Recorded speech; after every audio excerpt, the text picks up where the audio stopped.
వాళ్ళు ఆనాడు పెట్టుకున్న పేరు ప్రగతి భవన్ ముంగట కూడా ప్రజలు తిరగకుండా మార్కెట్ పెట్టడం జరిగింది. కానీ రాష్ట్ర ముఖ్యమంత్రి వర్యులు గౌరవ ముఖ్యమంత్రి రేవంత్ రెడ్డి గారు ప్రమాణ స్వీకారం చేసి 7 తారీఖు నాడు లాల్ బహదూర్ స్టేడియంలో 2023 డిసెంబర్ 7 తారీఖు నాడు లాల్ బహదూర్ స్టేడియంలో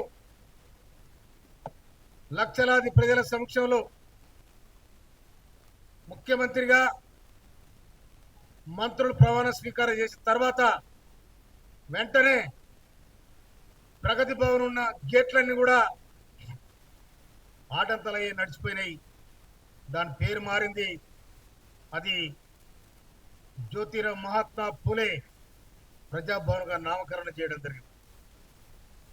అందులో భాగంగా మా రాజ్యం మేమే వ్యవస్థ అనుకున్న వాళ్లకు ఇవాళ మా బట్టి విక్రమార్క గారు డిప్యూటీ సీఎం గారు మీరు ఏదైతే వైభోగాలు ఆనందించారో, ఏ ప్రజలకు దూరమైనరో ఆ ప్రజల దగ్గర చేయడానికి అటుపక్కన బట్టి విక్రమార్క గారు, ఈ పక్కన